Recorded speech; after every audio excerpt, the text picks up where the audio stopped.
সবে হয়ে একমন, বন বিবির কথা এবে শোনো সর্বজন। বন বিবি সাজঙ্গলি ভাই বহিনেতে, যে রূপে হলেন পয়দা বনের বিচেতে। যে রূপেতে মক্কা হইতে গমন করিয়া, বাদা বনে ভাটি মধ্যে পৌঁছেন আসিয়া। যে রূপেতে নারায়ণী সঙ্গে গিয়ারন, আসিয়া ভূরকুণ্ড মেজে করেন আসন। যে রূপেতে ভাটিস্বর ভূমি আয়া খোরে, হাট মধু বসাইলেন বনের ভিতরে।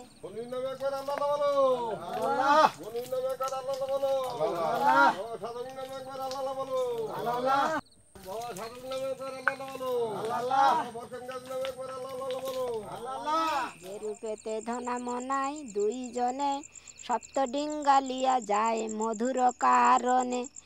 যে রূপেতে দুঃখের দক্ষিণা রায়ের দিয়ে, কেঁদ খালি হইতে আসে মোম মধুলিয়া। যে রূপে বন বিবি শুনে হয়ে দয়াবান, দুঃখের বিপদ কালে করে নয়া যান। যে রূপে দুঃখের তরে লইয়া কোলেতে, ফের নভ মন করে 18 বাটিতে।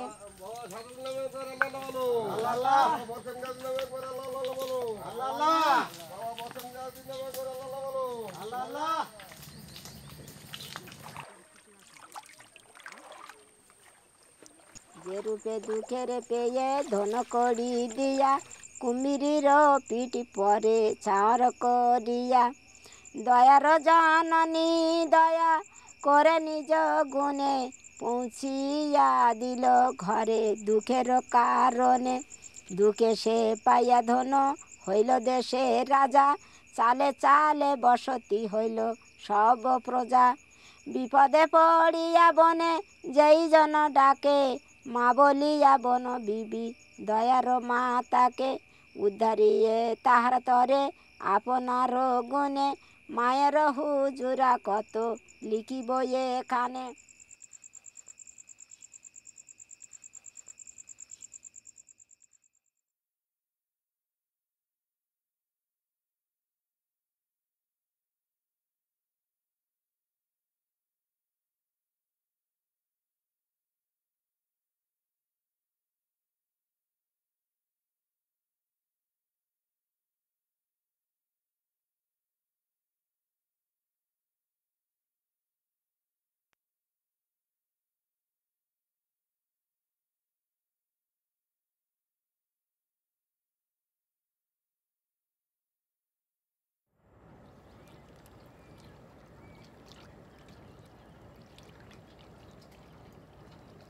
একদিন সকালে আমরা, এটা হচ্ছে আপনার ধরুন 91তে, মানে 11ই শ্রাবণ, আমার বাবা হঠাৎ আমার এক বোনের শ্বশুরমশাই আসেন, ওনাকে নিয়ে বললো যে চলো তো একটু মাছ ধরে আসি ওপার থেকে, আর কয়েকটা জ্বালানি কাঠ নিয়ে আসি। জাস্ট আমাদের বাড়ির অপোজিট পাড়, এটা হচ্ছে পাখির এলাকা, এখানে প্রচুর পরিমাণে পাখি থাকতো। 80 সাইকেল পাখি সব শেষ হয়ে গেছে। বাবা যেখানে মাছ মানে ধরেছে বা যেখানে কাঠটা কেটেছে, খুব ফাঁকা জায়গা। ওখান থেকে ধরুন 15 থেকে 20 মিনিট ধরে ডিপ জঙ্গলটা আছে, এবং ওই পাশে যে নাসি খালটা ছিল, ওই খাল দিয়ে গা ডুবিয়ে বাঘটা এসছে। বাবা ছিল জঙ্গলের ভিতর দিকটা, উনি ছিলেন জঙ্গলের বাইরের দিকটা। যখন ওনার দিকে ফলো করে যাচ্ছে, বাবা ওই মুহূর্তে বাঘটাকে দেখতে পায়। দেখতে পেয়ে বাবা যে কোনো আওয়াজ করুক বা মুখে কোনো সাউন্ড করুক, ওই বাঘটা তখন ওনার দিকে না গিয়ে বাবার দিকে ব্যাক করেছে। ফলে বাবার সঙ্গে মিনিমাম আধ ঘন্টা তো লড়াই হয়েছে। আমার বাবা ছিলেন খুব শক্তিমান এবং খুব বলিষ্ঠ লোক ছিলেন, কিন্তু তারপরে বাবাকে নিয়ে গেছে শ্রাবণ মাস ভরা কটাল, মানে প্রচুর পরিমাণে লোক বিকেলে গিয়েছিল, কিন্তু সে সংগ্রহ করতে পারে। অনেক দূর ট্রেনে নিয়ে যখনই যাচ্ছে, প্রচণ্ড বর্ষা হচ্ছে, বর্ষার মধ্যে লোক আর জঙ্গলের মধ্যে দেখতে পাচ্ছে না, তখন সব লোক আবার ব্যাক করে এসছে। বাবার কোনো ডেড বডি আনতে পারে।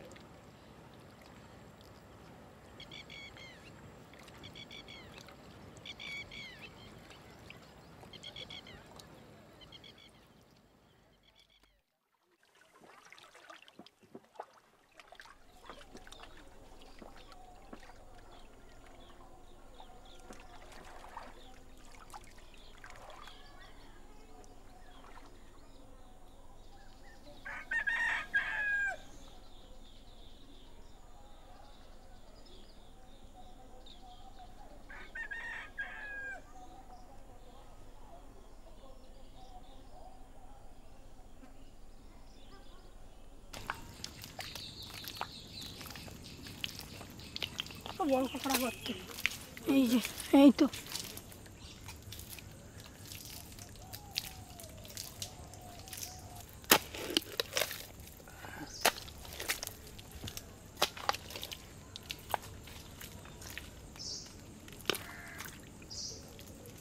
পেরেছিস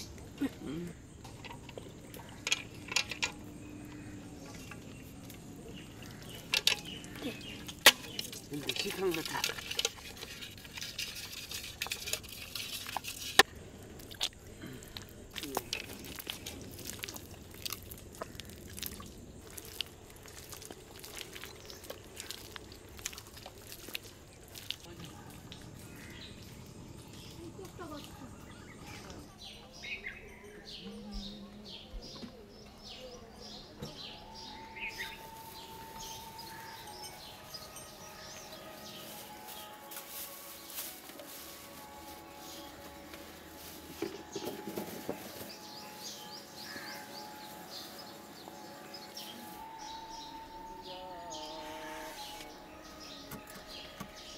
ভাই আসলে পাইনি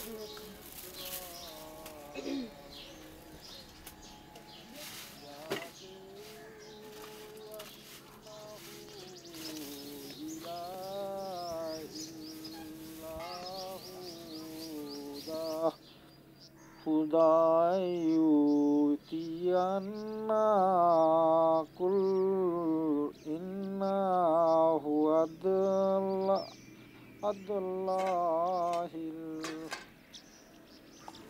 adlallahi kullahudda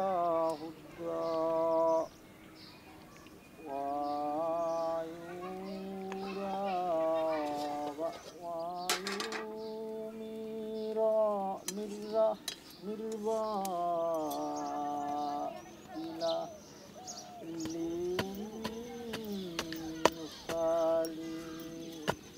alima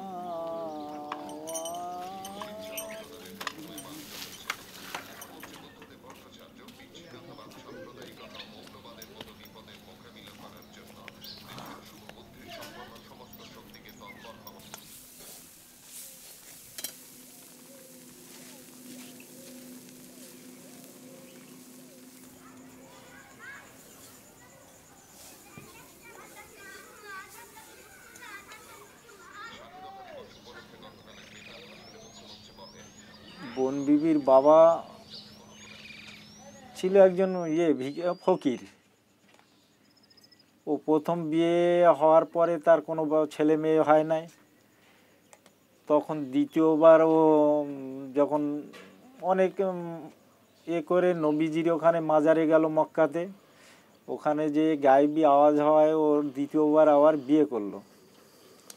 বিয়ে করার পরে তখন ওই যখন ওর আগের পক্ষের যে স্ত্রী ছিল তাকে বলা ছিল যে আমি যা বলবো, বিয়ে তুমি করতে পারো, তবে আমি যা বলবো সেই মতো কাজ করতে হবে।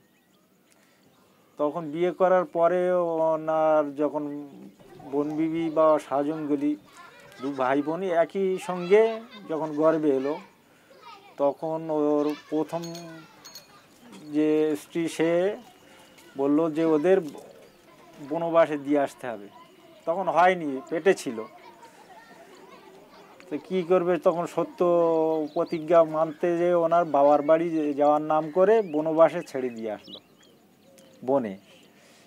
সে বনের ভিতরে সাজঙ্গলি বা বনবিবি প্রথম, পরে একটা ভাই হলো, ওই একই সঙ্গে যমক হওয়ার পরে মা ওই জঙ্গলে ফলমূল এটা বিভিন্ন রকম করে দুই ছেলে মেয়ে এক জায়গায় রেখেছিল। রাখার পরে ফের যখন বাবা গেল মাকে আনতে, ওদেরকে ঘুরিয়ে আনতে ভুল বুঝতে পেরে, তখন বনবিবি বলল যে বাবা আমাদের তাড়িয়ে দিতে পারে আর সেখানে যাব না, আর আমাদের তো আল্লাহ এই জন্যে পাঠায়নি, আমাদের ইয়েতে যেতে হবে, ভাটির দেশে যেতে হবে। তারপরে ভাটিতে যখন এলো, এসে নারায়ণের সঙ্গে প্রথম যুদ্ধ হলো। যুদ্ধে দুজনেই সমকক্ষ আর কি, যুদ্ধের পরে যখন নারায়ণী হেরে গেল, হেরে যাওয়ার পরে জঙ্গুলি তাকে মেরে দেবে, এই মতো অবস্থায় জঙ্গুলির সঙ্গে নারায়ণের সঙ্গে ওনার একটা সই হলো আর কি, বন্ধুত্ব হলো।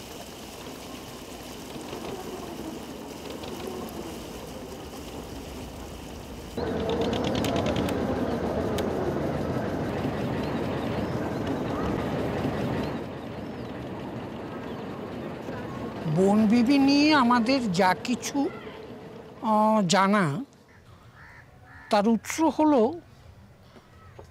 বনবিবির পুঁথি আর লোকজীবন। যারা বনবিবির পুজো করে বা যারা বনবিবির কাছাকাছি আছে, তাদের কাছ থেকে যা কিছু পাওয়ার পেয়েছি। এমনকি কিছু কিছু ব্যাপারে পণ্ডিতজনদের সঙ্গে আমার কিছু মতপার্থক্যও দেখা দিয়েছে। মতপার্থক্য যেটা হয়েছে সেটা হচ্ছে ওই বনবিবি নামটা, এর বানানটা নিয়ে। যারা লিখেছেন তারা দন্তন্য বয়রস্বীকার এই বানান লিখেছেন, কিন্তু সন্দেহ দেখা দিল পরবর্তীকালে যে দন্তন্য হবে না, ওটা বয়কার দন্তন্য, বয়রস্বীকার। আমাদের বাংলায় বন এবং বন এই দুটো শব্দই আছে। ভগ্নী অর্থে যেটা বন, সেটাতে সামান্য একটু জোর পড়ে, কিন্তু দন্তন্য বন সেটাতে কিন্তু জোরটা পড়ে না বয়ের উপরে, সামান্য একটু উচ্চারণের তফাৎ। তা আমি বলি বয়কার দন্তন্য হবে, ওটা দন্তন্য হবে না। এখানে বন বিবিকেই পুজো করা হয়, বনদেবীকে সুন্দরবনে পুজো টুজো করা হয় না।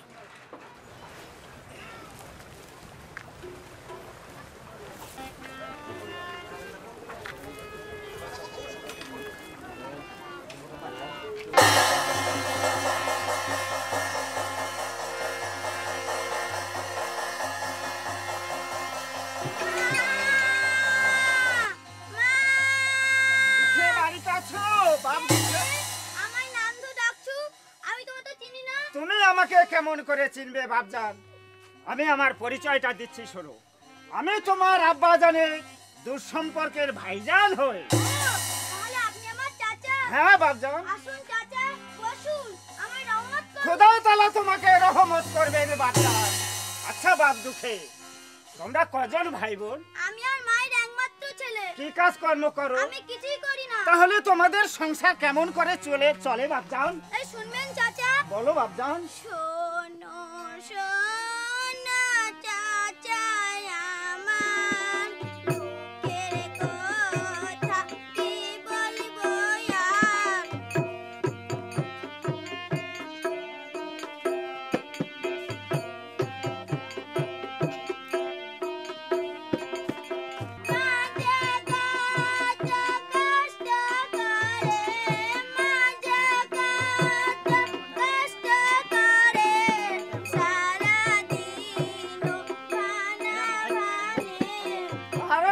বাপজান, আরে বলো না, আমি তোমাদের দুঃখ কষ্ট সহ্য করতে পারছি না।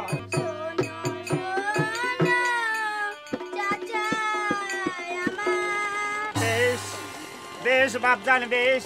আমি তো তোমাদের দুঃখ কষ্টের কথা অনেকই শুনলাম, কিন্তু আমি তোমাদের বাড়িতে এসেছি কেন জানো বাপজান?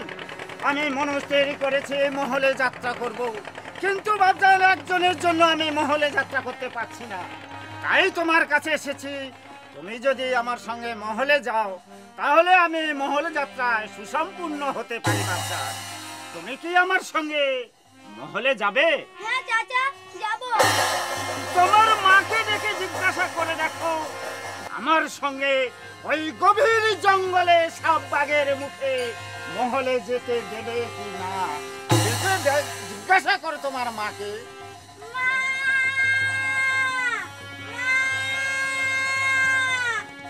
বাবা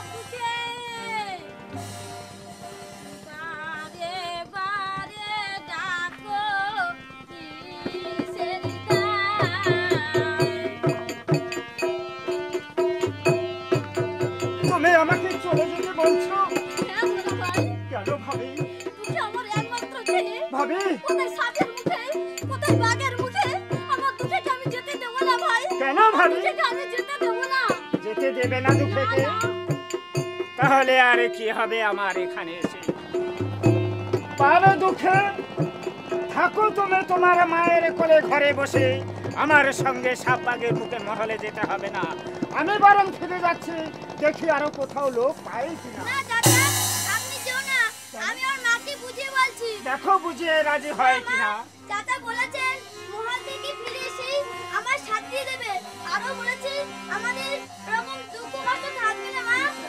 বেশ, তোমার যদি ভালো হয় তুমি তাই করো বাবা। ভাবি, এই তো ভাবের উপযুক্ত কথা। তাহলে দুঃখকে হাসি মুখে বিদায় দাও। বাবুকে তোমাকে একটা কথা বলে দেই, বনে যে থাকে মা বনদেবী, তুমি যখন বিপদে পড়িবে তুমি সেই মায়ের নাম স্মরণ করিবে, সেই মা এসে তোমাকে রক্ষা করবে বাবা।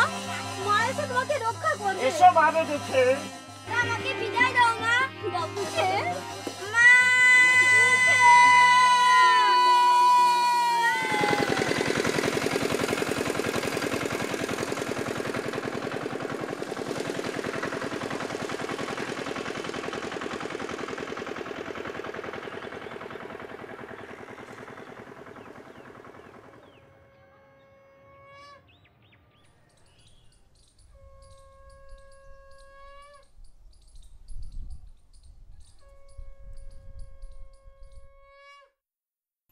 লোটা সোঁটা তসলাবি রওনা হইয়া মদিনা মোকাম হইতে আসেন চলিয়া।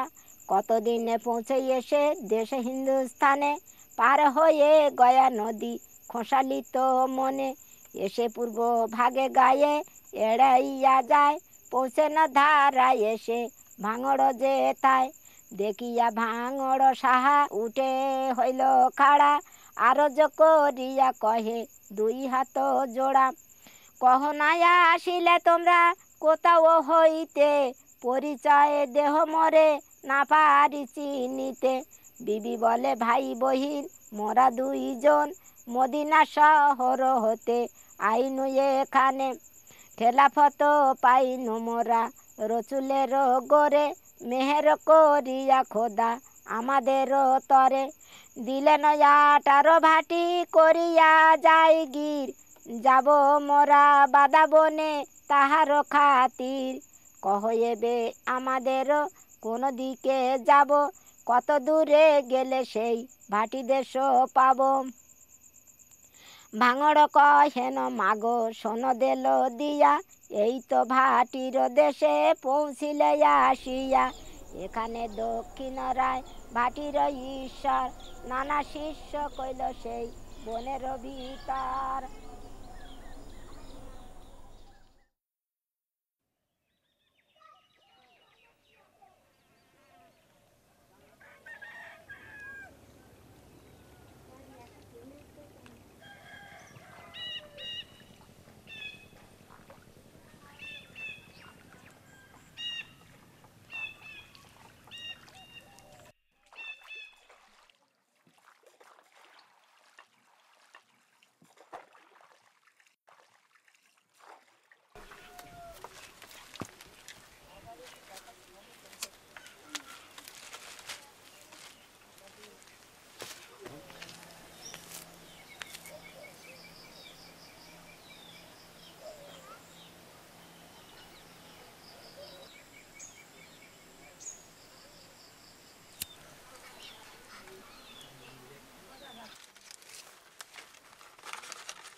চৈত্র মাসেতে হয় মধুর সিজন, মহল করিতে গিয়ে পৌঁছে লোকজন। ধনাই মনাই নামে ছিল দুই ভাই, বনবাদা করে খায় হামেশা ছাই। বাজির হাটিতে ঘরে তাহাদারে ছিল, ধনাইয়ের দিলে চা বাসনা হইল। যাইব বাদা বনে মহল করিতে, মধু লইয়া আসি সে তাই হইতে। এছাইয়া মতলব করে আপনারও দিলে, এক রোজ ধনাই মনাই রিয়া বলে। 7 ডিঙ্গা আয়োজন করে দেহ মোরে, ভাটিতে যাইব আমি মহল খাতিরে। শুনিয়া মনাই চাই ধনাইয়ের বাত, আজ মানুষের যেন পড়ে বজ্রঘাত। কয়ে এত ধন মোদের দিয়াছে পাক জাতি, কি দুঃখে যাইবে তুমি মহল করিতে। বাদা বনে শুনিয়াছি বাঘের বড় ভয়, কি জানি সেখানে গিয়া যদি মারা পড়ো। সে হইলে তোমার দায় মরিবে কান্দিয়া, রহি ভাই আপনারও ঘরেতে বসিয়া। যত টাকা চাউলে হো দিব আমি ভাই, তোমারও রোজগারে আমি কিছু যে না চাই। নচিবে যা ছেলে কাকে পারে খন্ডাতে, মানা নাহি করো যাবো মহল করিতে। ধাড়ি মাঝি লোকজন আয়োজন করিয়া এখন, সেটা বিনা দেহ ডিঙ্গা করিয়া সাজন। কোন মতে নাই যদি শুনিল দনাই, লাচার হইয়া তবে কহেন মনাই। 7 ডিঙ্গার লোক এত কোথায় পাবো আমি, ধনাই বলে তার জন্য নাই ভাবো তুমি। ইয়া বলে তখনই ধনাই চলে যায়, 7 ডিঙ্গার লোক জুটে আইল তরাই। টাকা করি দিয়া সবে ঠিকঠাক হইল, এক লোক সুমারেতে অনুকূল হইল। ধনাই কহিন তবে মনায়ের তরে, চাল ডাল তোলো তুমি ডিঙ্গার উপরে। এক লোক বাকি আছে জুটে আনি তাই, তা বাদে খুলিব ডিঙ্গা ভাসিয়া খরাই। ইয়া বলে তারপরে গেলেন চলিয়া, গরিবের দুঃখের বাড়ি পৌঁছিল যাইয়া।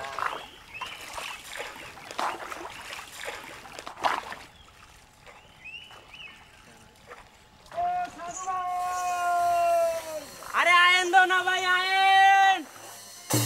ও সাধু ভাই, আরে হইলো কি জানা ভাই? চাল চালান সবই লায়ে উঠেছে তো? আরে হ্যাঁ উঠছে। আরে দো না ভাই, হ্যাঁ চাল চালান তো সব লাই উঠছে, তারপর? কিন্তু আপনার লোকজন সব ঠিক আছে তো? হ্যাঁ, একজন বাকি ছিল, হ্যাঁ। সারা দেশ ঘুরে ঘুরে হ্যাঁ। তবেই পেয়েছি। পাইছে? এই আমার লোক। হ্যাঁ। আরে ও সাধু ভাই, আরে কই? আরে দো না ভাই, বাইসা বেশ ভালোই লোক আনছে তো। কেন কেন? বলি এই সাবালে করবা নাকি? কেন? ও যা পারে তাই করবে। সাধু ভাই, আরে পোলার নামটা একটু জিজ্ঞাসা করবেন না? আর তুই জিজ্ঞাসা করলে না?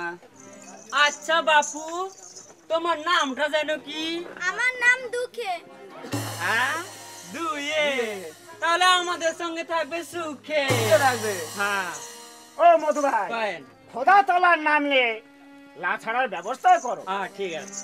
আস্তিক দরিয়া গাজী গঙ্গা বদর বদর, ও গুড়ি গুড়ি ডঙ্কা মাইরাম, বাদাম তুইলা রে ভাই যাচ্ছে না তনি নাইয়া, গুড় গুড় ডঙ্কা মাইরাম, বাদাম তুইলা রে ভাই যাচ্ছে না তনি নাইয়া।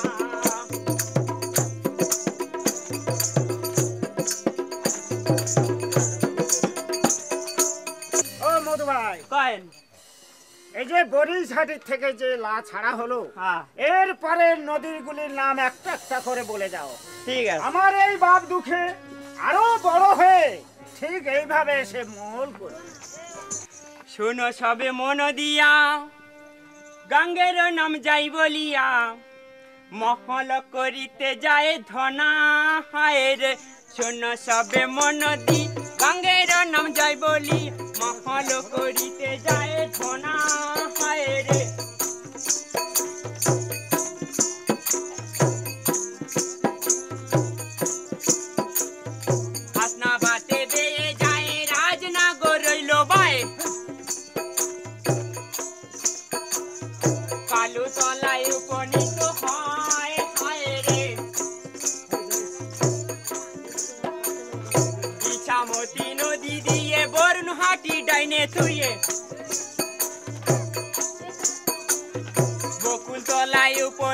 হায় হায় রে বসন্তপুর বাঁয়ে রেখে কালিন্দী ওই ডাইনে রেখে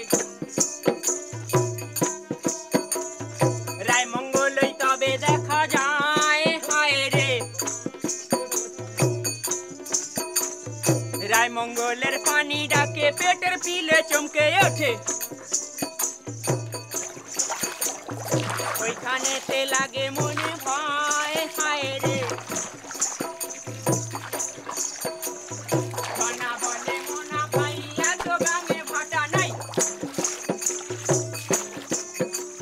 চাপান করো এইখানে সকলে হায় রে সাথে সাথে করো এবে খানা পিনা করো সাথে আল্লাহ আল্লাহ বলো রে সকলে হায় রে আল্লাহ আল্লাহ বলো রে সকলে হায় রে আল্লাহ আল্লাহ বলো রে সকলে হায় রে আল্লাহ আল্লাহ বলো রে সকলে হায় রে আল্লাহ আল্লাহ বলো রে সকলে হায় রে আল্লাহ আল্লাহ বলো রে সকলে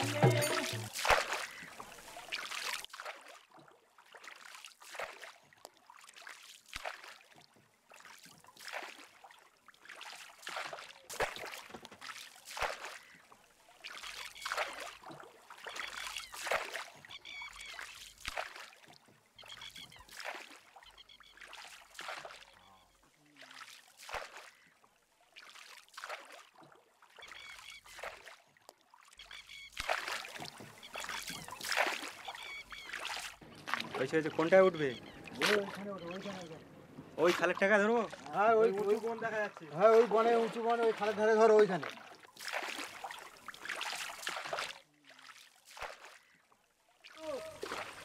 এইখানে ধরলে পুরো বনটা ওই যে ধরা যাবে তো হ্যাঁ ধরা যাবে পুরো বনটা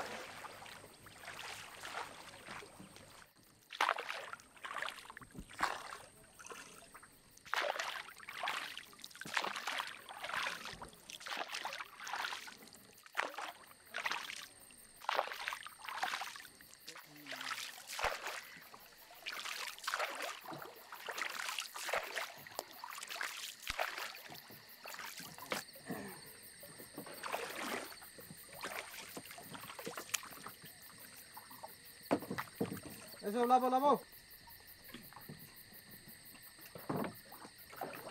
লাবো লাবো ওই লেবেছো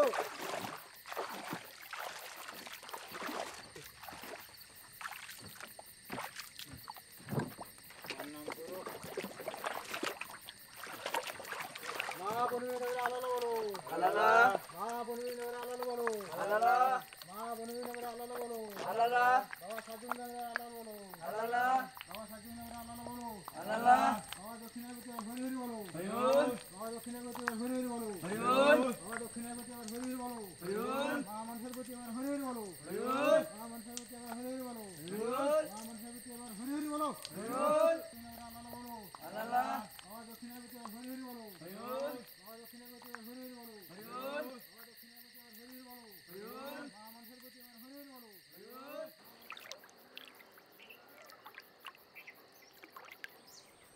এই ওই যে একটা চাঁদ দেখা যাচ্ছে আল্লাহ আল্লাহ এই ওই যে একটা চাঁদ দেখা যাচ্ছে আল্লাহ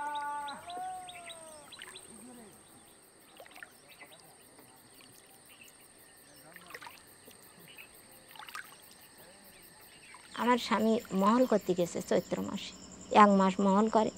আমরা 1 মাস বাবা মাথায় তেল দেইনি, কাপড় পরিষ্কার করিনি, কাপড় কাচিয়ে এরকম নিকড়ে পরিনি। আর 1 মাস ওই রাত্রি, আজকে রাত্রি খাই রান্না করি, আবার কালকে রাত্রি খাই রান্না করি, কিন্তু আমরা সারাদিন কোনো আগুন ধোঁয়া উড়িনি। ওই পোকা ওদের বিশৃঙ্খলা মারে। তা চৈত্র মাসে মহলে গেছে, আমার ভাসুর গেছে, আমার স্বামী গেছে, আরও গ্রামের 8 জন লোক গেছে। আমার ওই পূজা বা আমার ভক্তি দেখে আমার ভাসুর আর আমার শাশুড়ি বলল কি যে ওনার হাতে আমাদের সাজন, মানে আমরা যে 7 জন যাই 8 জন যাই আমাদের একটা সাজন সাই থাকে, তা ওইটা আমার হাতে তুলে দিল যে মা যতদিন আমরা মহল করব তুমি এই সাজন করে আমাদের নৌকা বের করে দেবা। তা ওই সাজন্তে বাড়ি আসলে আমার ওই গ্রাম ভিক্ষা করে আর পূজা করতে হতো। শোনে ভাঙড়ের বাত বন বিবিনে কজাত হইয়াছে খোসালিত মন, জঙ্গলিকে সাথে লিয়া চলেন বিদায় হইয়া দখল করিতে বাধা বন। পয়লা জুড়িতে এসে আসন করিয়া বসে করিবারে নামাজ আদায়, জঙ্গলি আজান হাঁকে যেমন আসমান ডাকে রায় মনি শুনিবারে পায়। আসনে বসিয়াছিল ডরিতে গিরিয়া গেল কহে ইচ্ছা হাঁকে কোন বীর, রায় সনাতন বলে সেটা বিজাহ না চলে জেনে যাইস কোন ফকির। বরখান বন্ধু যেই তার হাঁক নাই এই, দোসরা আইল কে হইয়ার তাড়াইয়া দেহ তারে কোথা হইতে আইল বেড়ে হাঁকো মারে সর্বহটে আমার। রায়ের হুকুম পায় সনাতন চলে যায় দেখে দহে রয়েছে বসিয়া, সেরে কালো যুবা গলে মুখে আল্লাহ আল্লাহ বলে আশা ঝাঁটা সামনে গাড়িয়া। সনাতন দেখে ডরে নিকটে যাইতে না রে ভেগে আসে কহে রায় মনি রে। এক মদ্য এক মেয়ে বসে দহে যুদ্ধ মুয়ে হাতে তুলে আল্লাহ আল্লাহ বলে, শুনিয়া দক্ষিণা রায় আগ হেন জ্বলে যায় পাত্র মিত্র সবারে ডাকিয়া কহে মোর ভাটি বনে জবন আইলে কেনে মেরে তারে দেহ তাড়ায়া।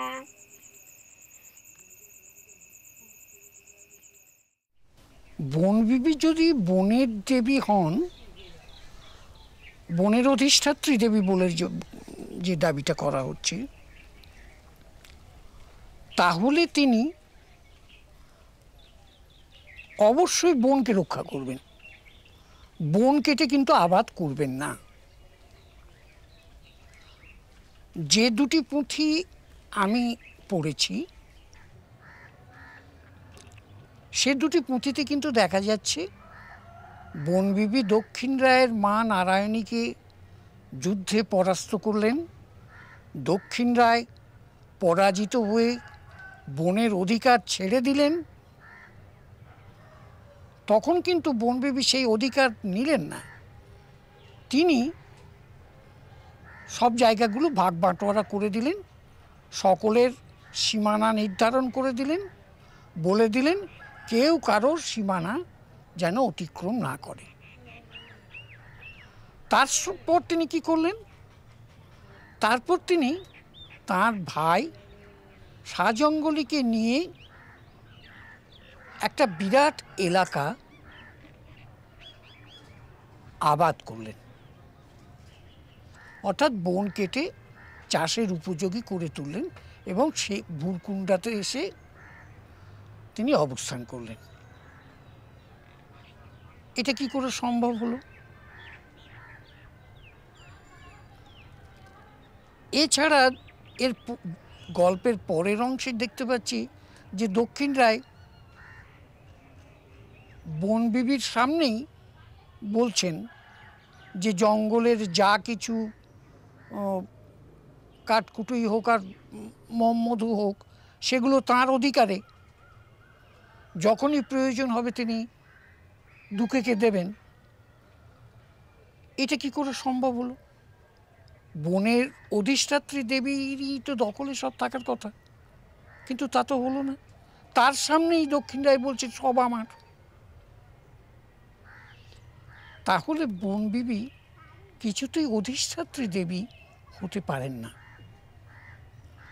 যদিও একথা চালু আছে যে ওই এই 18 বাঁকিতে তিনি অধীশ্বরী,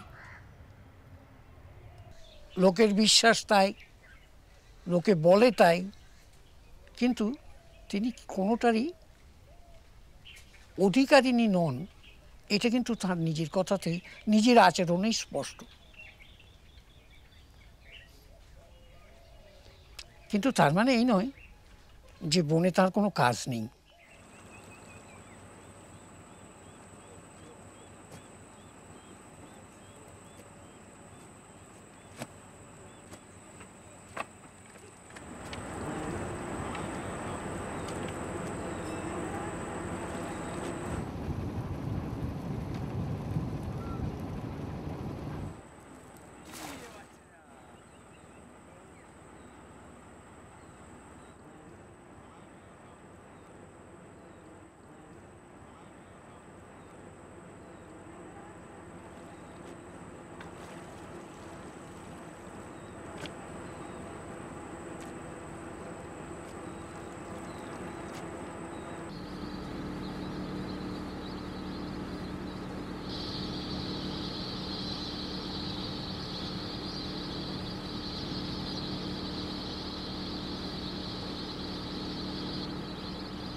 জঙ্গলে যখন মাছ কাঁকড়া ধরার সঙ্গে সঙ্গে আমরা যখন কোনো কাজের সূত্রে জঙ্গলের মধ্যে আসি, তখন বাঘের হাত থেকে রক্ষা পাবো এবং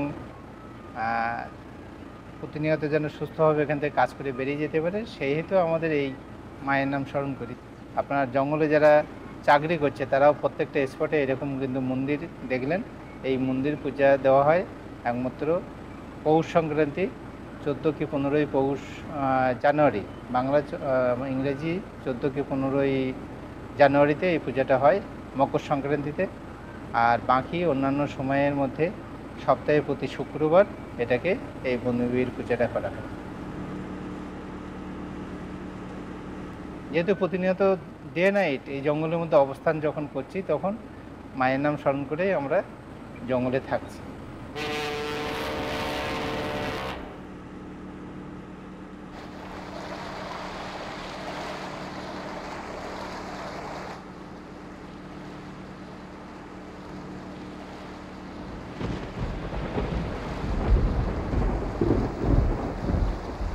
আমি বাউলদের কাছে গল্প শুনেছি, যেটা আমাদের শোনা আছে বয়স্ক যারা আছে ঠাকুরদা ঠাকুমাদের কাছে, এই জঙ্গলে যখন যাওয়া হয়েছে তখন মায়ের নাম স্মরণ করে যেমন যাওয়া হয়েছে, তেমনি বলা হয়েছে যে চোখ কান খোলা রেখে জঙ্গলের মধ্যে চললে কোনো বিপদের আশঙ্কা থাকবে না।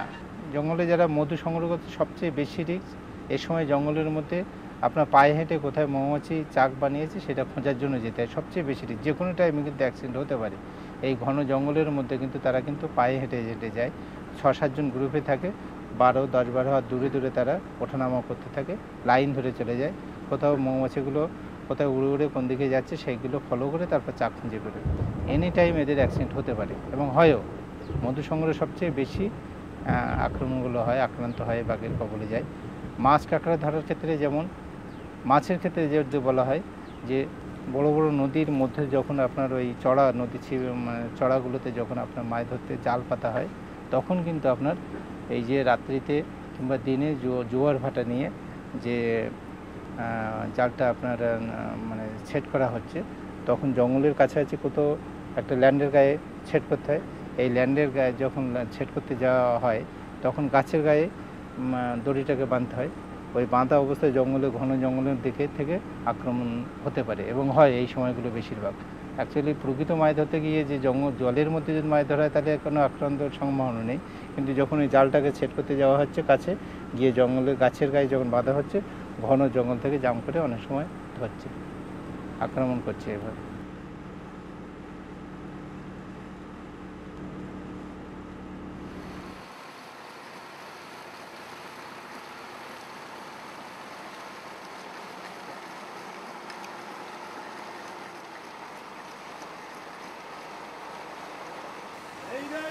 আমি তোর দুঃখ দূর করতে এসেছি।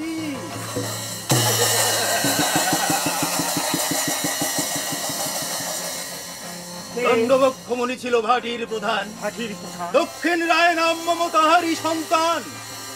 এই জঙ্গলের যত মম্মধু সব আমারই সৃষ্টি, যে আমাকে কৃপা করে তাকে দেয় দৃষ্টি। তাহলে মধু সবই যদি আপনার, বলুন বলুন ওগো রায় ঠাকুর, সারাটা বনে ঘুরে আসলাম আমি, এক ফোঁটা মধু পেলাম না কেন?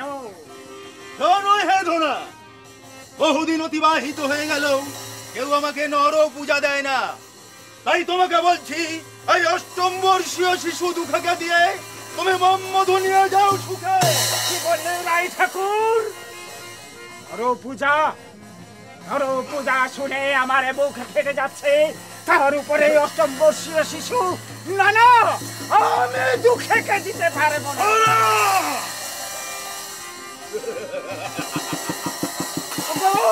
ওগো রায় ঠাকুর, করো জোরে করি গো মিনতি, ধরি তব পায় এসেছি মোরা দুই ভাই, লহয় একজন দুঃখিনী ধরে দুঃখকে আমি দিতে পারবো না। বারে বারে কাতর কণ্ঠে করিস ওই একই আহ্বান, ওই দুঃখকে দিতেই হবে, এটাই আমার পণ। পূর্বের ভানু যদি পশ্চিম আকাশ উদিত হয়, অমাবস্যার নিশীথে যদি পূর্ণিমা চন্দ্রে উদিত হয়, তবে মোর বাক্য হবে না ভঙ্গ।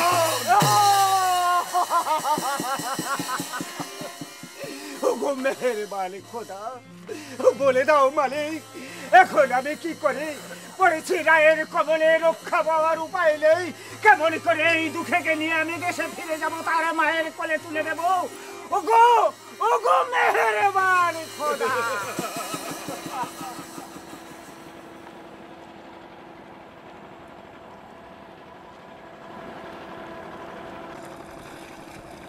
বাঘ এসে আক্রমণ করেছিল আমাদের নৌকোর সাইডে, মানে আমরা সব নৌকো উঠে গেছি, ও কিন্তু একটা গোড়ানে কাঠ কাটতে গিয়ে বাঘ এসে পড়েছিল গার উপরে, কিন্তু কামড় দিয়েছিল, কিন্তু সে মানুষকে আমি ছেড়ে নিয়ে এসেছি, বেঁচে গেছে সে।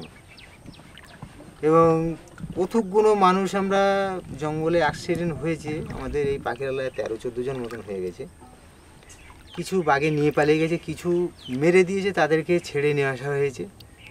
এবং যাদেরকে ছেড়ে নিয়ে আসা হয়েছে রাত খেয়েতে দেয়নি, মানে ওদেরকে কার পা খেয়ে নিয়েছে, কার মানে মানে দুটো ঠ্যাং খেয়ে নিয়েছে, কার একটা ঠ্যাং খেয়েছে, এইভাবে করে সব নিয়ে এসে, হ্যাঁ সব পারে মানুষ মরে গেছে। যেরকম আমাদের সৃষ্টিধর ভূঁইয়া আমার ভগ্নিপতির, তাকে বাঘে ধরে খেয়েছে। আমার পেশামশাই, তাকে বাঘে ধরেছিল, ছেড়ে নিয়ে আসা হয়েছে, সৃষ্টিধর ভূঁইয়াকে নিয়ে আসা হয়েছে, মরে গেছে সে। এবং সূর্যদলি, ও পড়ে গেছিলো জঙ্গলে, ওকে নিয়ে আসা হয়েছে, ওর আমি দুটো ঠ্যাং খেয়ে নিয়েছিল। এখানে বিজয় মণ্ডল, শ্রীপদ মণ্ডল বাঘে খেয়েছে, মানে বহু লোক আমাদের এখানে অ্যাক্সিডেন্ট। তার মাঝখান দিয়ে এত কিছু বাধা সৃষ্টি, মাঝখান দিয়েও আমাদেরকে যেতে হচ্ছে, যে এই জায়গাটা আমরা না গেলে আমাদের কিন্তু সঙ্গে চলবে না। কিন্তু আমাদের তো আয় ইনকাম আর কিছু নেই যে আমাদের সুন্দরবনে এই যে ভালো যে উৎপাদন হবে, কী হবে, কিছু নেই আমার। শতকরা 99টা মানুষ, প্রত্যেকটা মানুষ বাইরে চলে গেছে, কিন্তু আমরা বাইরে খাটতে পারছি না। আমাদের ছোটোবেলার থেকে অভ্যাস, আমরা এই জঙ্গলে মাছ কাঁকড়া ধরি, সব কিছু করি আর কি, মধুপুটু সব কাটি, যার জন্য আমরা এইখানে 5টা লোক নিয়ে চলি, কী করব। অ্যাক্সিডেন্টটা হয়েছে মধু কাটতে গিয়ে। ফার্স্টে যে বর্দার ছিল আর কি, উনি পিছনে ছিলেন, আর ওরা 7 জনের মধ্যে একজন নৌকোতে ছিল, 6 জন উঠে গেছিল। 6 জনের ভিতরে 3 জনকে একবার ডেট, মানে এক বাঘে 3 জনকে ডেট করে দিয়েছে। পরে ধরেছে, সে প্রথমে ধরেছে মানে যে হচ্ছে সাইদার কুত্তু আর কি, তাকে আগে ফেলেছে। ফেলার পরে তারপরে আমার মামা শ্বশুর ছুটে এসে, ওই মানে ছাড়াতে ছুটে এসে ওনাকে ছেড়ে দিয়ে কিন্তু মামা শ্বশুরের মুখে ধরেছে, ধরে মেরে দিয়েছে। মেরে দিয়ে আর এক ভদ্রলোক এসে আমার মামা শ্বশুরকে তুলে নিয়ে বলছে বাড়ি থেকে কী বলবো, আর ওই বাঘ সাইড থেকে এসে ওর মাথা চিপে দিয়ে ওকে নিয়ে চলে গেল। আর 2 জন গাছে উঠেছে, আর একজন একটা বোলেন নিয়ে একবার লোকধারে ছুটে আসে, একবার জঙ্গল পেতে যায়, একবার লোকধারে ছুটে আসে, জঙ্গল পেতে যায়।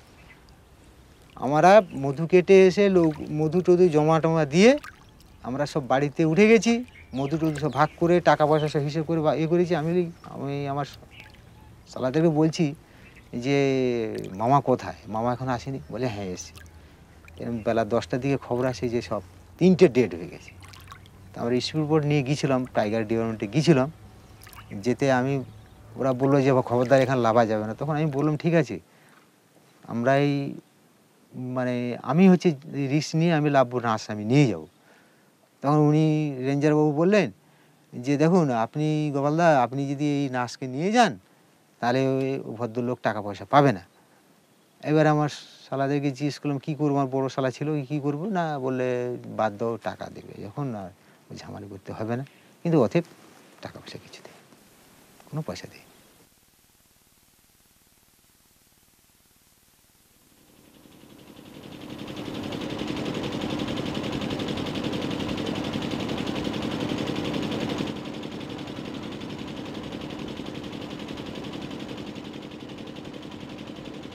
ওনাকে বাঘে ধরেছিল, আমাদের ওই বেড জাল টানে, তো 2 কিলো বেড জাল এনেছে।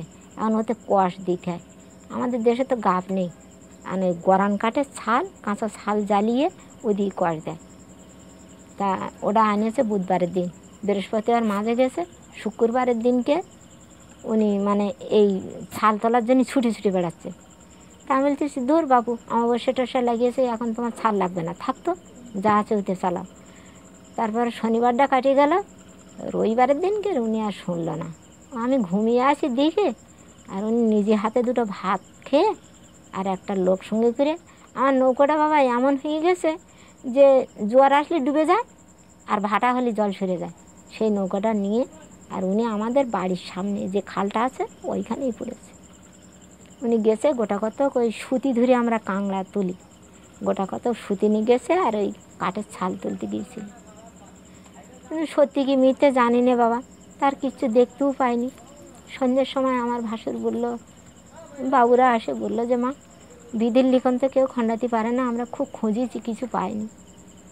তা ছেলেরা ছোট ছোট ওদের ওই অফিসের থেকে সাদা কাপড় পরিয়ে আর গলায় তীর দিয়ে আর একটা গামছা নিয়ে মানুষ তৈরি করে পুড়িয়ে দাউন করে মানে ওরা একটা ইয়ে করলো। তা সেখান থেকে করে দেখলাম যে নিমতির বাধ্য কেউ না, এ ঠাকুর ও ঠাকুর সে ঠাকুর কেউ করে না।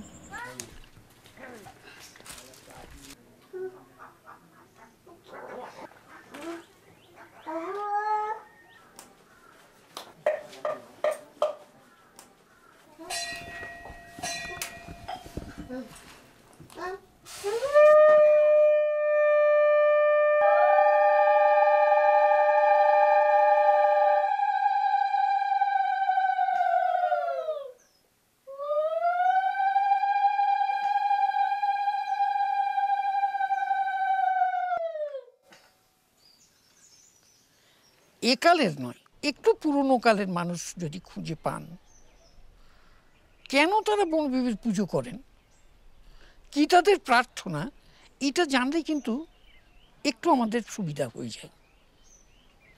তারা কিন্তু বলছেন বনবিবির কাছে তারা কেউ ধন সম্পদ কিচ্ছু চান না। ধন সম্পদ যা কিছু, আয় উপার্জন যা কিছু, তা তারা নিজেদের তাগদে করবেন। তাহলে বনবিবি তাদের কি করবেন? বনবিবি তাদের প্রাণ রক্ষা করতে পারেন। এই তারা তাদের মন্ত্রে পাওয়া যাচ্ছে যে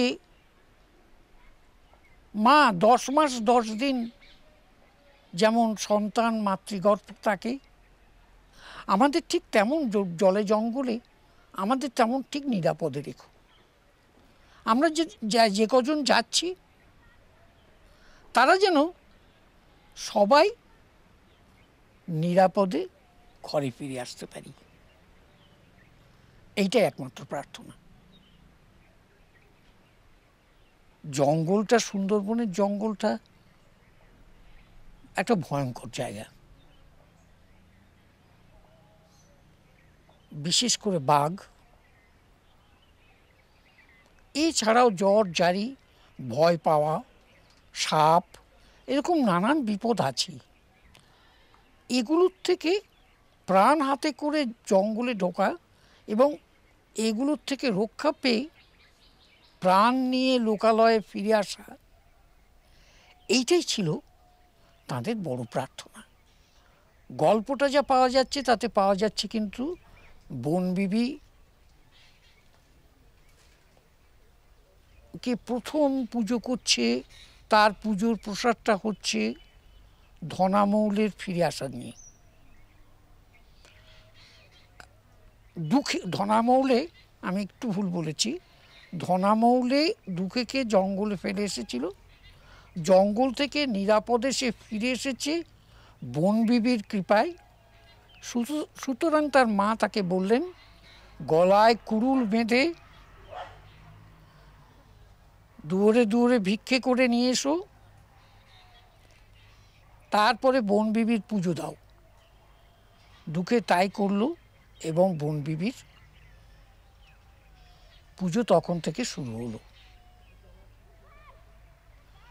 ধনামৌলে গিয়েছিল কেন? মধু কাটতে, মধু সংগ্রহ করা ছিল তার কাজ। এই মধু সংগ্রহকারীরাই প্রথম বনবিবি পুজো প্রচলন করলো।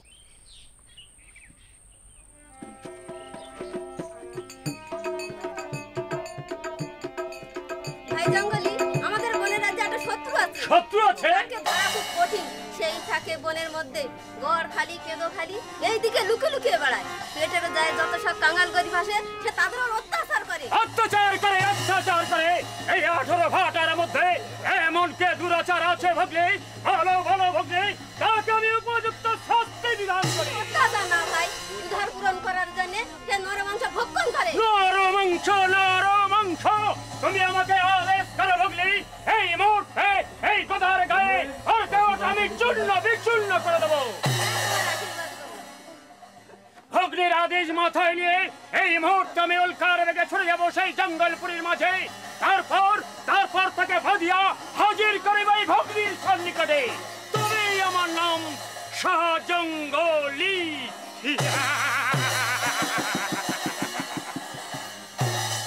শুনি মরি ধনা চাচা, আমায় দিবি রাইরি, মা দুকিনি উনাতিনি কি হইবে শেষে? কোথায় গো মা বন বিবি, এই বিপদে কালে দেখা দাও মোরে। কোথায় গো মা বন বিবি, একেবারে এসে দাও মা দেখা।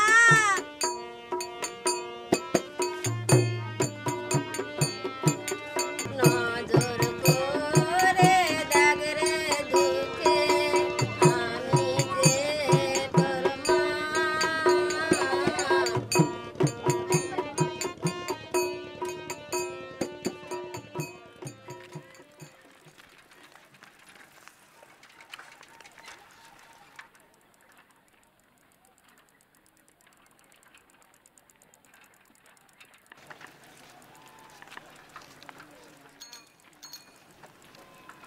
আর 1984 23শে জুন বাঘের কবলে পড়ে যাই। আমরা গিয়েছিলাম এমনি ফিশিং ডিঙি মাছ ধরার জন্য। হ্যাঁ, তা কিছু জ্বালানি প্রয়োজন ছিল, জ্বালানি নেওয়ার জন্য ওঠা হয়েছিল আর কি। হ্যাঁ, তা আর জ্বালানি যারা বাবলি, আমি নিজেও কিন্তু বাবলির কাজ করি আর কি। তা আমার আর সময় দেয়নি, ওঠার সঙ্গে সঙ্গে আর একটু সময় দেয়নি, কথা বলার সময় দেয়নি, এসে ঘাটারে পড়লো। পড়ে অনেক দাবাদাবি করেছি, তারপরেও লোক একটা সঙ্গে আউট করেছে। লোক একটা ঠেকে রাখতে পারে না, একটা লোককে নিয়ে আমাকে ধরলো আগে, কিন্তু আমাকে যখন না পারলো তখন সামনে আরেকজন ছিল, তাকে নিয়ে চলে গেল। তাতে করে আমার মাথাটাগুলো সব মানে ছেঁড়াটা আর কি, গা দাগ টাগ আছে এই। তারপরে সেখান থেকে ওই মায়ের পুজোই করি, আর মা এই রক্ষা করে না, তো আমার আর বাঁচা রক্ষা ছিল না। আমার তো সব চেটে টেটে ধীরে তো ছিঁড়ে ফেলে সব এইসব খাটানা ফাটা সব আগড়া। তবু হাতের কালেকশনে যায়, কিন্তু এখন এই 2 বছর যাই না, হঠাৎ কানটা চেপে গেল, চোখের অসুবিধা, চোখের প্রয়োজন, কানেরও প্রয়োজন জঙ্গলে যেতে গেলে। কিন্তু যদি চোখ আর কান যদি না থাকে, দুটিই যদি আউট হয়ে যায়, তাহলে আর জঙ্গলে কাজ করা যায় না। সেজন্য আমি বাদ দিয়েছি। তো ফরেস্টে যখন এরা ওই বনবী মন্দিরে আছে, ফরেস্টে বনবী মন্দিরে আছে না, ওই মন্দিরে পূজারি আমি। আর আমি যে মা বনবীকে পেয়েছিলাম কীভাবে, হ্যাঁ, সেই ছায়া মূর্তি, তা আমি তার ভয়টাই করি না। আমার তো বাঘে তো খেতে পারবে না। তো আমরা যখন কালেকশনে যাই, মধুর শাক যখন পাই, তা মধুর শাকে হাত দিতে গেলে ওই দক্ষিণ রায়ের নাম আগে করতে হবে। মধু হচ্ছে দক্ষিণ রায়ের সৃজন, দক্ষিণ রায়ের নামে হরিধনটনি দিয়ে তারপর চাকে হাত দিতে হবে। কেটে আসার সময় আবার দক্ষিণ রায়ের ধ্বনি দিতে আসতে হবে, ওর নাম করতেই হবে। বাঘের খাবার কম হয়ে গেছে, এক কথা শুনুন, ওদের তো খাবার প্রয়োজন আছে। তাহলে ওরা খাবে কাঁকড়া মাছ, তাই এখানকার লোক সব পারমিশন করে যাচ্ছে কাঁকড়া ধরতে, কাঁকড়া নিয়ে আসছে। তাহলে ওরা আর খাবে কি? তাহলে এখন এই আস্তে আস্তে এইবার আসে লোকালিটিতে আসে খাবার জন্য যায়, গরু ছাগল মানুষ যা পায় এসে ধরে। তা আমাদের একটু সতর্ক থাকা উচিত। বাঘ তো হিংস্র জন্তু, কিছু খাবার না পারি। দেখেন আমাদের দেশের ভিতরে কারণ থাকলে দেশের লোকরা চলে যাচ্ছে কোথায় কোথায় আন্দামান যাচ্ছে, এখানে যাচ্ছে শুধু খাবার জন্য। তো এই অভাবের জন্যই তো লোক যায় জঙ্গলে। জঙ্গলে গেলে এসবগুলো পায়, জঙ্গলে সব আর সব লোক তো যেতে পারে না, বাঘের তো ভয় আছে, বাঘের তাড়া দিয়েছে, সেই জন্য সব লোক যেতে পারে না।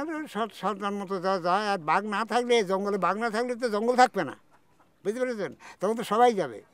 হ্যাঁ, তো বাঘটা আছে বলে জঙ্গলটা আছে, আর এই জঙ্গল না থাকলে তো আমরাও থাকবো না।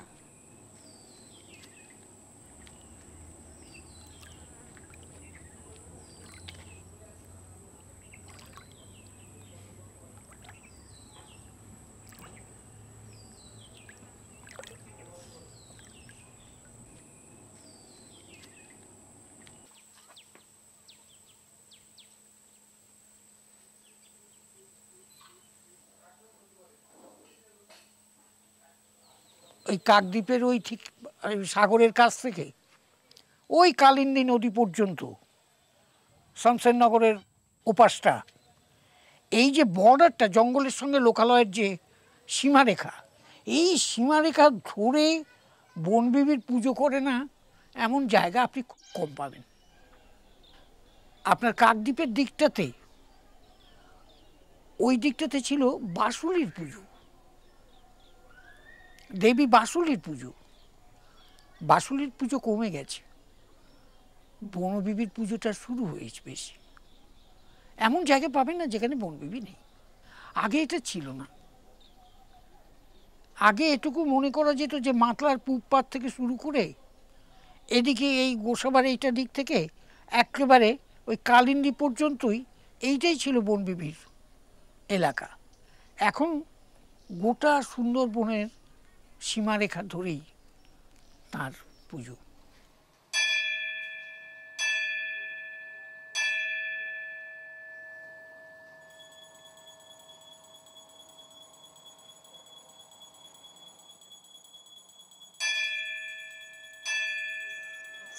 সামনে বিশাল মায়া নদী, পিছনে দুঃখের মায়া। আমি কেমন করে পাড়ি দেবো এই মায়া নদী সাধু ভাই? কেমন করে পাড়ি দেবো ধনা ভাই? মায়া নদী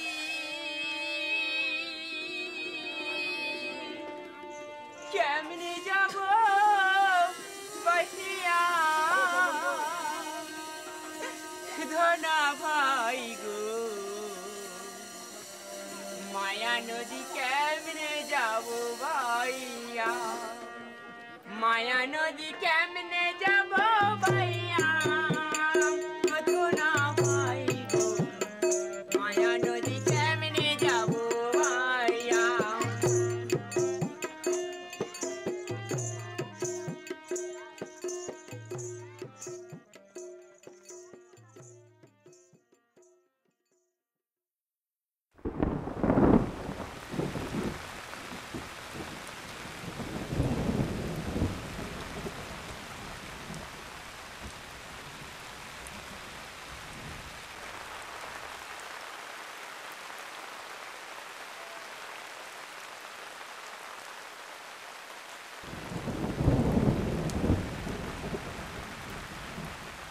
নারায়ণী দেখে ডরে বিবির দুই পাও ধরে, কহে বাতো সই সই বলে, প্রাণদান দেহ মরে নামারো আমার তরে, দাসী হয়ে রইব তোমার। 18 ভাটির বিষে অধিকার যে যে আছে, সব শুদ্ধা হইল তাবেদার। সত্যি কথা কি, আজ 22 বছর পর্যন্ত মারা গেছে, তো মনের দুঃখী কষ্টে পড়িনি 22টা বছর। আজ হইতে তুমি রাজা, আমরা তোমার প্রজা, তুমি কর্তা হইলে আমাদের, তোমার দোয়াই দেব ও তাবেদার হয়ে রব, হরবাতে খিদমতে হাজিরে, এছাই মিনতি বাত শুনে বিবি নেকো যাত, নাহি মারে মদ্য পেয়ে দেলে। আমি সহ্য করতে পারিনি, আমি চোখে দেখিনি আর কানে শোনা, কিন্তু আমি যদি একটা ডাক্তার বা একধার ওষুধ দিতাম, কিন্তু মনকে প্রবোধ দিতাম, আমি এখনো পর্যন্ত ভুলতে পারিনি। দয়ার মা ভেবে নারায়ণী তরে তরে, আর উঠাইয়া নিল নিজ কোলে, রনে নিজে হয়ে খুশি, আসনে বসিল আসি, নারায়ণী খেদমতে হাজির। নামাজের যুক্ত হইল, জঙ্গলি আজান দিল, ভাটিশ্বর লইল হাজির, শুনে যত বনবাসী সকলে পৌঁছিল আসি, ভেটে ভাট নজর আনালিয়া, দখল হইল বনে অধীন খাতিরে বনে, বনবিবির চরণ সেবিয়া। আরে মাকে আর পূজা সত্যি করিনি, যেখানে হয় যাই, কিন্তু আমি সেইভাবে মার কাছে আর কামনা করিনি। আমার সত্যি কথাই এই যে মা, আমি এত করে তোমার পূজা করতাম, এত দুঃখ জানাতাম, কিন্তু নারী হয়ে তুমি আমার কষ্ট বুঝলে না, আমার কলঙ্কিনী করলে, তো আমি মনের কষ্টে আর মার পূজা করিনি।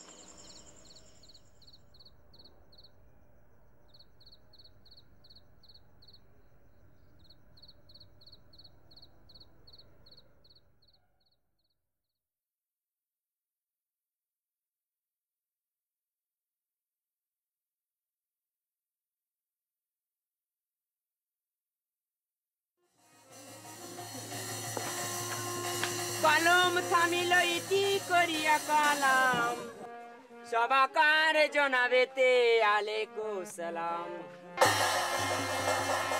বনের মা বন বিবি মা